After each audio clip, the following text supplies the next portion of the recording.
hay personas que tienen que sobreponerse a lo inesperado. Nunca estamos preparados para perder a alguien que amamos, pero mucho menos cuando esa persona está muy bien y de un momento para el otro no lo tenemos más. Hoy estamos aquí en Lo Mejor de Ti con una persona que no solamente amó mucho a Tomás Bulat, sino que sigue con su obra, con sus ideas, con un trabajo que él estaba haciendo, yo diría, en el esplendor de su carrera. Estamos con Karina Honorato y por suerte vamos a hablar de su vida, de las ganas de seguir adelante y tenemos todo este tiempo. Muy bienvenida, Karina. Muchas gracias. Gracias por invitarme. Fíjate que no dije que sos periodista, no se trata de una presentación formal porque creemos que durante la charla puede salir todo lo demás. Y acabo de decir algo, acá en Argentina es sabido que Tomás Bulat, tu marido, perdió la vida en un accidente de tránsito hace ya... Un año. Un año, ¿parece más tiempo? ¿Parece menos? Parece una vida entera. Me pasan situaciones, a ver, es como yo llevo el minuto a minuto sin Tomás. Entonces, cuando vos contás los minutos, el tiempo se hace elástico. Eterno. Eterno. Tomás Bulat era economista, sí, y tenía una virtud que era la de la comunicación. Cosa que en distintas profesiones uno puede tener todo lo que aprendió y además el don de la comunicación o no tenerlo. Y hay otras personas que tienen el don de la comunicación y no tienen contenido. Bueno, este caso era maravilloso en ese sentido. Uno le entendía. Cuando digo uno, puedo referirme a mí misma, que entiendo que la economía es algo para mí inacible, árido, dificilísimo, de otro planeta, y de pronto cuando una persona lo explica bien, hasta me parece atractivo. Es atractiva la economía, porque tiene que ver con las conductas humanas. Y es verdad, Tomás se definía como economista de profesión, periodista de oficio y docente de alma.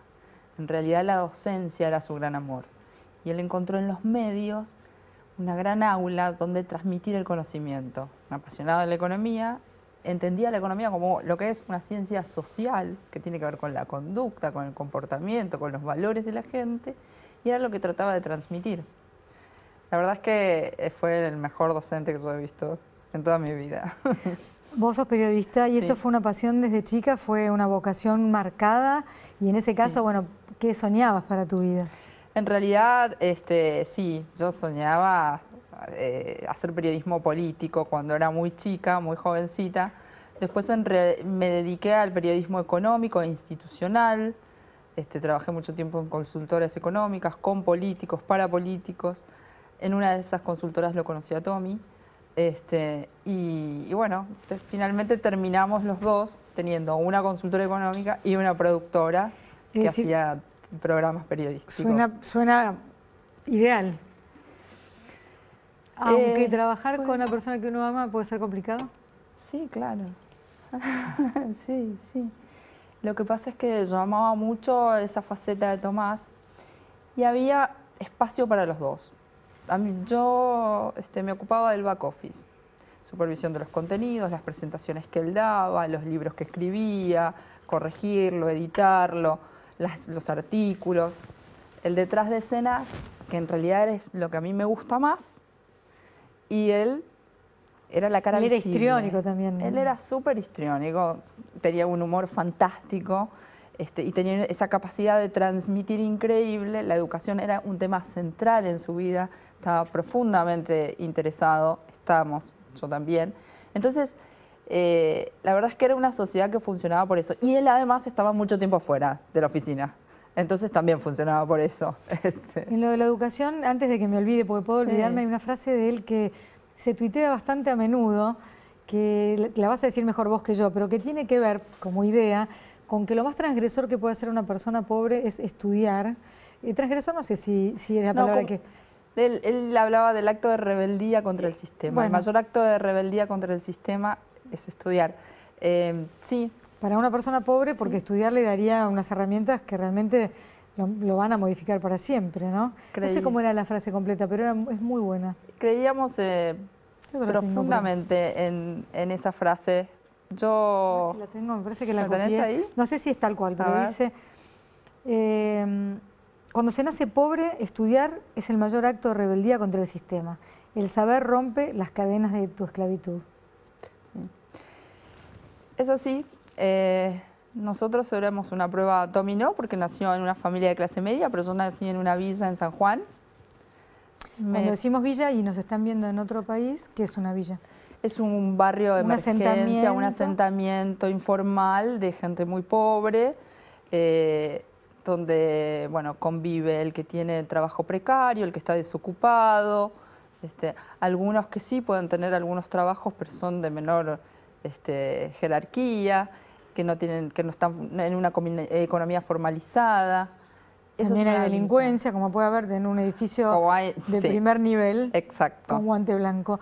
Pero era en la periferia de la ciudad de San Juan. Sí, San Juan es una provincia cuyana preciosa, pegadita a Mendoza, cercana a Chile. ¿Y tus padres, tenías papá y mamá? Tenía mamá, papá ausente, mamá, una madre maravillosa con una cabeza increíble. Muy trabajadora. Muy trabajadora, pero además con una concepción del mundo de avanzada. Ella había llegado solo hasta tercer año del colegio secundario, o sea, se quedó sin la beca con la que estaba estudiando y tuvo que abandonar para trabajar. Una lectora compulsiva, asistemática, obviamente, porque la educación formal lo que te da es la sistematicidad para adquirir conocimientos. Por lo menos ella llegó a un tercer año que probablemente haya sido hasta bueno como para saber leer y tener comprensión lectora, que dicen que ahora algunos chicos se egresan sin tener eso. A tal punto, por ejemplo, de que ella, hay anécdotas que recuerdo que la pintan a ella, cuál era su espíritu y su nivel de evolución. Estaba leyendo un día y me dice, Cari, escucha muy bien esto, porque vos vas a comer en mesas con muchos cubiertos. Y me leyó un párrafo que explicaba que para empezar a comer se empezaba con los cubiertos de afuera hacia adentro. Yo aprendí a comer, y sí, de hecho después en mi vida he comido varias veces en mesas con muchos cubiertos, y siempre recuerdo la escena de ella en la Villa Don Arturo, leyéndome. En una casilla precaria. En una casa muy precaria. En San Juan, como es un clima seco, no es casilla, son casas de adobe. Como no llueve, se construye con barro. El adobe es barro y paja. Sí, sí. Entonces las casitas esas son de adobe. Dan la sensación de más estabilidad que la de casilla. Casa, sí. Que son buenas además para aislar el frío y el calor. Sí, muy buenas. Sí. De hecho, la gente que vive en las aldeas Gaia y todo eso, está volviendo a construir casas de adobe como las viviendas del futuro, el día de mañana, hablando de lo sustentable, ¿no? Claro. Pero en tu caso eran, porque ahí las villas las casas son de adobe. Porque son así. Ella, a la vez, ¿de qué familia venía? ¿Ella se había quedado sin nada? ¿Fue producto de un abandono? ¿O a la vez ella fue criada ahí? Ella fue criada ahí. Su padre fue obrero de la construcción.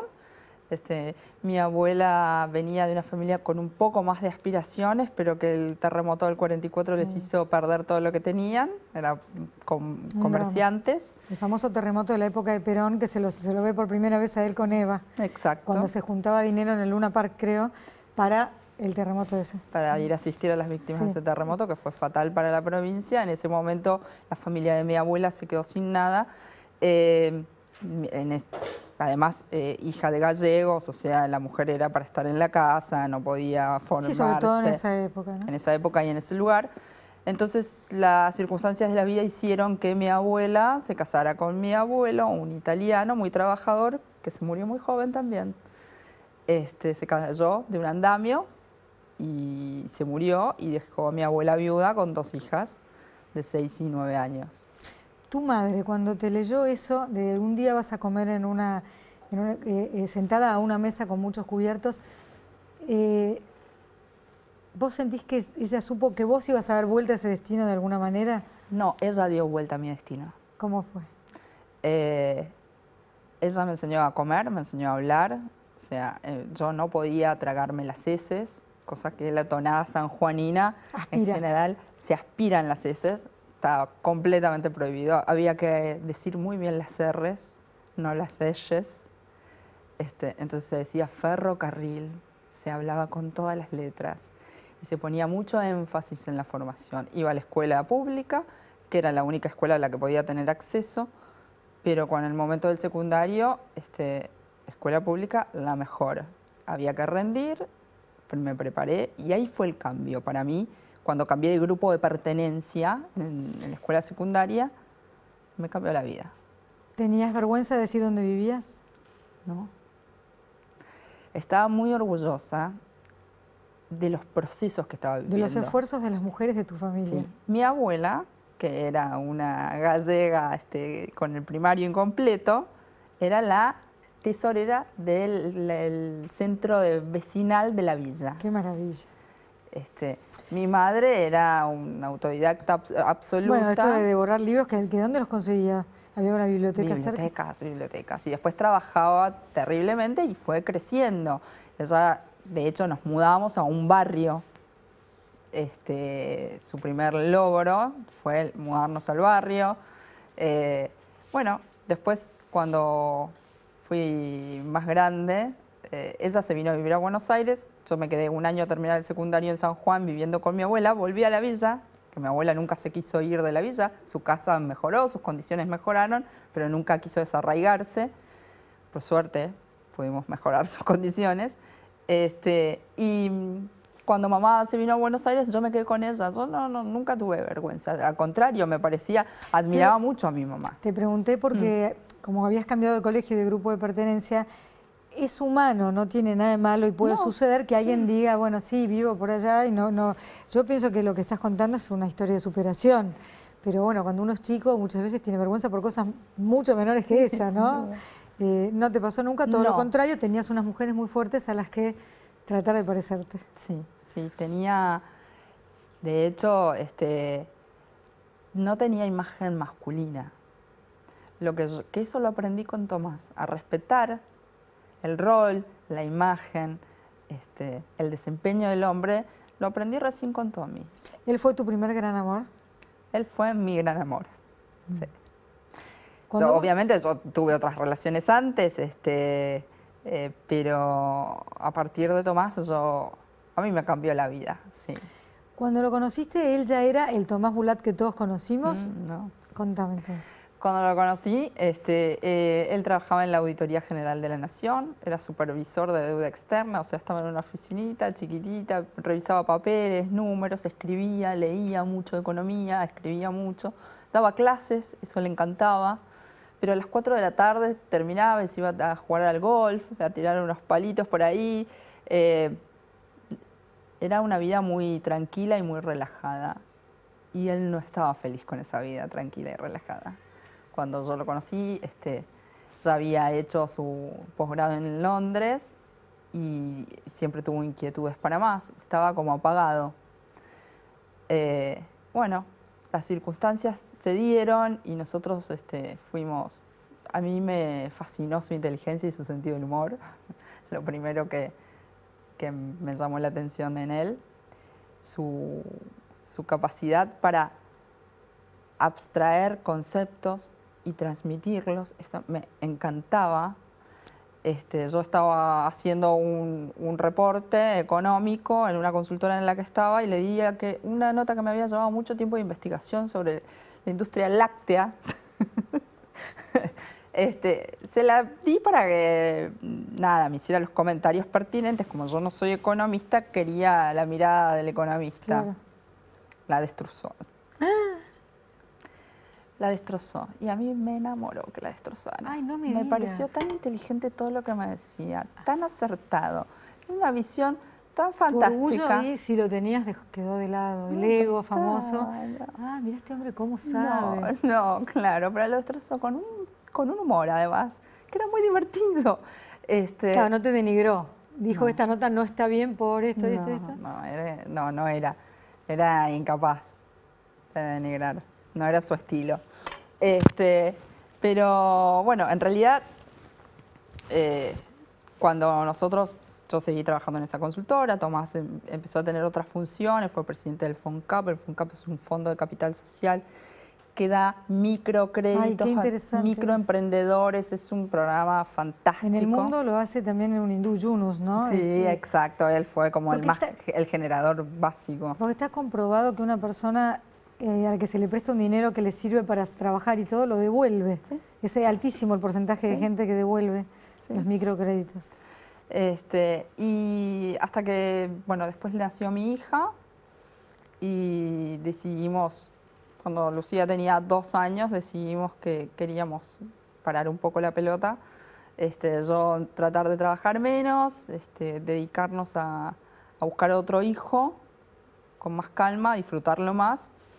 Y así fue como, bueno, dejé de trabajar en esa consultora y nos pusimos una consultora económica nosotros, lo cual me daba libertades. De horarios. De horarios y otro tipo de manejo. Así empezamos. A Tommy, con esa capacidad de transmitir conocimientos, lo invitaban alguna vez a distintos programas de tele. Una vez estábamos por vender un auto y el futuro comprador de ese auto era un productor de un programa político muy importante en nuestro país. Le pidió que le explicara una cosa sobre inflación, se lo explicó.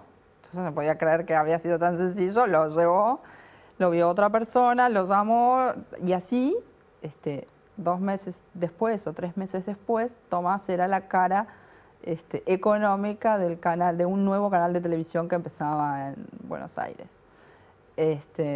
Fue como por casualidad y él lo tomó como un juego, nosotros lo tomamos como un juego, lo de los medios. Le fascinaba porque era esto, la capacidad multiplicadora. Esto de decir, no es un aula, es un aula que se replica en Por cientos muchos, y por cientos miles. y cientos de lugares. Sí. Y poder transmitir esto y aportar un granito de arena en mejorarle la calidad de vida de la gente, le parecía fantástico. Y nos embarcamos en esta empresa juntos, apostando y divirtiéndonos mucho, pasándola muy bien. Estaba pensando que esa frase que yo me anoté y sobre que lo más revolucionario, porque no importa, hay sinónimos, ¿no? Que puede ser una persona pobre es estudiar. Vos hiciste eso, tu madre hizo eso. Sí. Vos sos el ejemplo vivo de que eso es la verdad, ¿no? Sí. Y creo que por eso conectábamos también desde ahí. Había una conexión desde los valores, las expectativas, los deseos y las herramientas. Porque la selección de las herramientas en la vida te marca quién sos. Por ejemplo, dame un ejemplo. Por ejemplo, la educación. ¿Cómo vas a intentar evolucionar? ¿Formándote o zafando? ¿La viveza criolla que tanto mal nos ha hecho o la solidez? En el libro.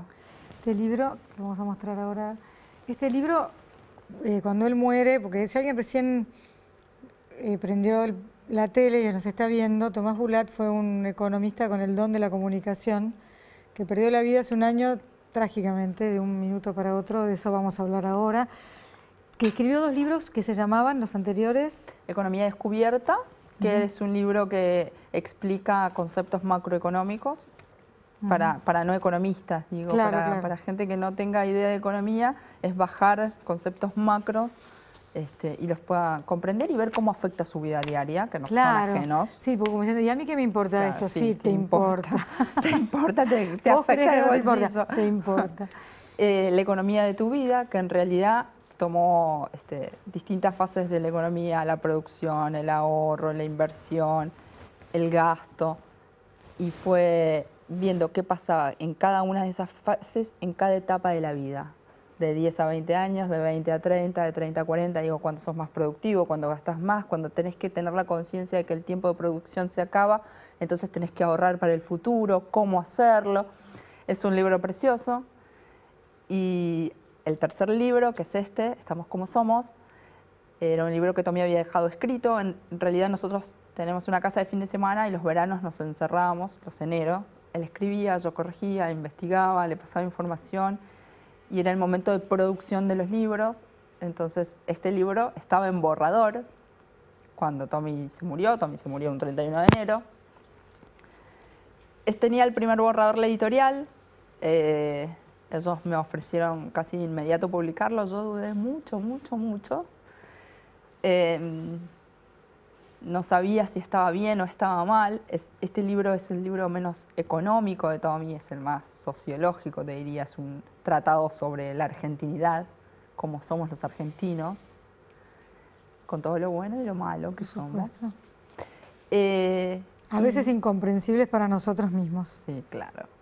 Bueno, este libro nos hace mirarnos a un espejo muy interesante. Pero fue en un momento, di muchas vueltas y dije que sí, que lo iba a publicar, entonces empezó todo el proceso dentro del proceso editorial.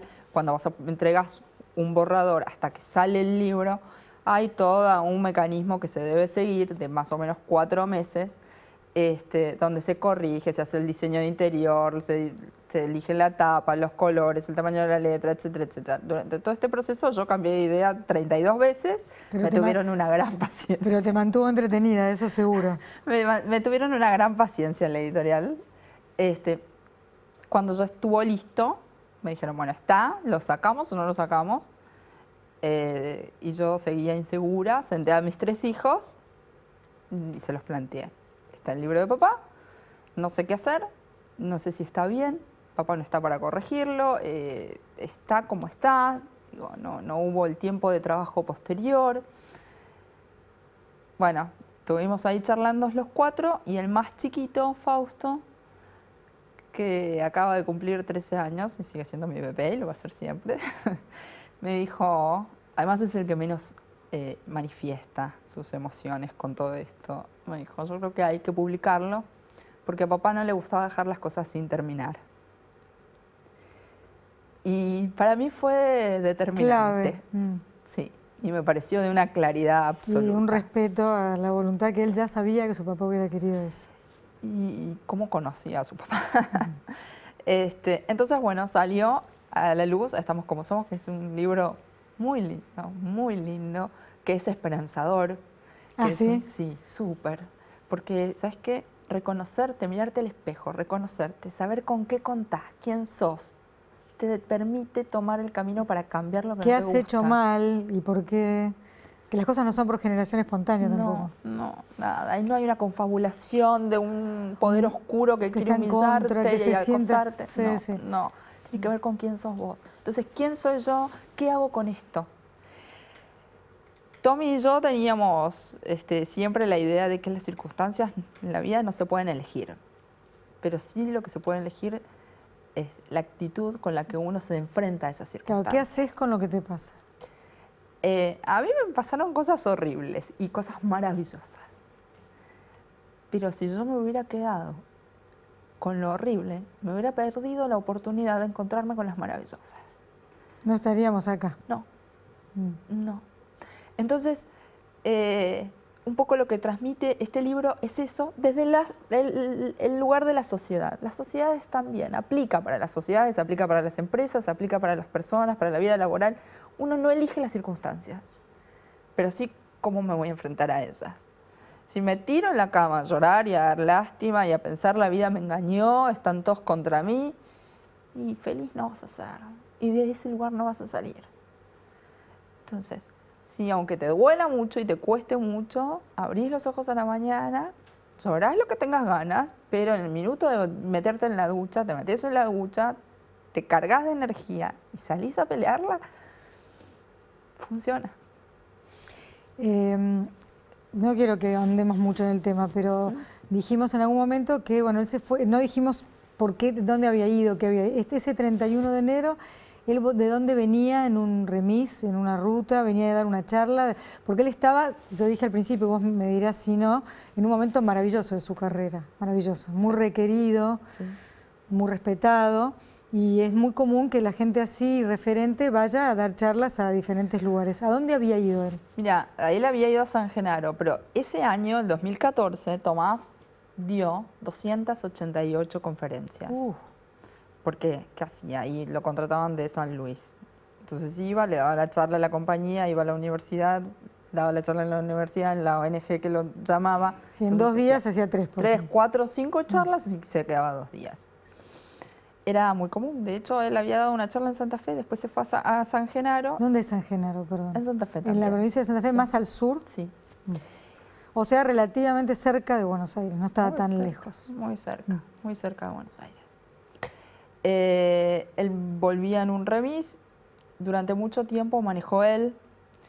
A mí me daba miedo porque tenía historias ya de accidentes de autos, entonces no insistí mucho y parte de nuestros conflictos tenían que ver con eso, con que él se sobreexigía físicamente.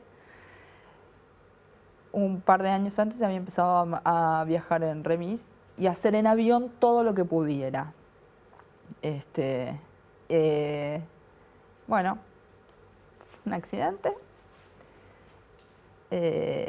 No conozco los detalles, no los quiero conocer tampoco.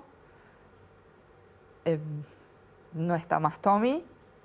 Y en todo caso lo que me queda es que él se murió haciendo lo que le gustaba, lo que lo apasionaba. Él se había ido a San Genaro, que es un pueblito muy chiquitito, a dar una charla, porque tenía que ver con lo que él amaba, el transmitir sus conocimientos. Bueno, una de las cosas que hacía era un programa de televisión y un día había que volver a... Bueno, era una decisión también, ¿no? Era una decisión. Pero acá tenemos algo para compartir. Buenos días. Esto es El Inversor. Ya no es más el inversor con Tomás Bulat, es el inversor con el equipo Bulat. Tomás se fue, pero nos dejó un legado, un proyecto, un emprendimiento familiar. Y hoy podemos continuar con él gracias al apoyo de mucha gente. De los amigos, fundamentalmente, como Claudio. De mi hijo mayor, que no es Tomás, es el hijo de Tomás y va a hacer su propia carrera en esto. Y estamos muy contentos de poder avanzar en este emprendimiento familiar rodeado de gente querida. Que sea un emprendimiento nuevo, diferente, con el espíritu de Tomás, pero realizado con el equipo de Tomás. Y finalmente a ustedes, la gente, a los miles de mensajes que recibimos, que hemos intentado contestar uno por uno. Yo personalmente he estado tratando de contestar y seguiré contestando por todo el apoyo que nos dieron, que fue el motor, fue la fuerza que nos hizo decir si podemos seguir adelante. Muy bien, me toca a mí entonces felicitar que siga ella. Como arrancó, que claro, siga ella. Ya puede seguir, no sé qué necesita. hacemos acá. Agrego solo una sola frase que escuché hace mucho tiempo y al menos marca mi camino y sé que el de ustedes también. Éxito, el éxito no se mide a dónde llegaste, se mide de dónde venís. Y viendo de dónde vienen, me permito decir, Bulat, tu obra continúa. Bulat, tu obra en este caso trasciende, que es lo que muchos quieren. Bulat, chapo. ¿Cuánto tiempo había pasado de ese día en el que la vida cambió? Habían pasado 2 meses. Se te veía entera.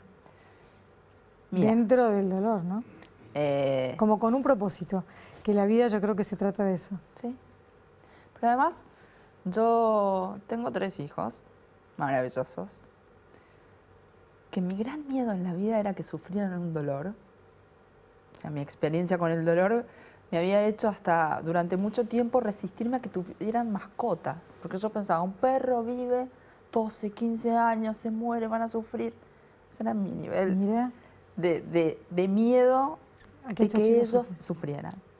Y un día tuve que decirles a los 3 que les pasó lo peor que les podía pasar en la vida, que era que se muriera su papá. Pero eso no iba a impedir que la vida valiera la pena. Entonces, había que salir adelante y había que mostrarles que se podía.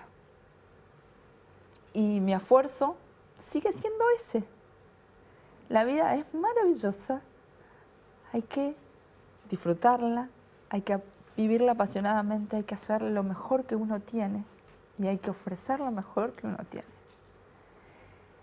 Eso desde lo humano. Y por otro lado, desde lo práctico. Nosotros no somos una familia rica, somos trabajadores.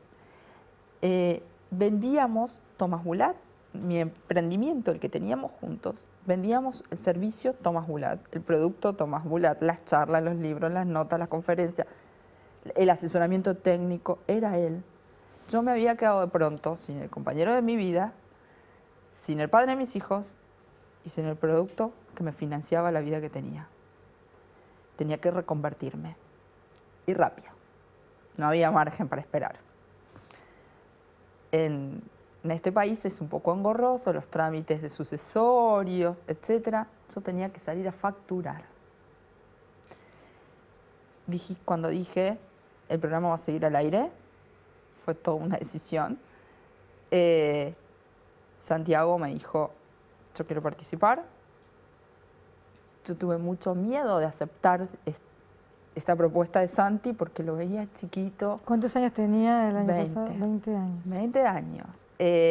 Además, estudiante de economía, un admirador tremendo del padre, pero muy chiquito, con cero experiencia laboral, solo había sido productor de Tommy en la radio.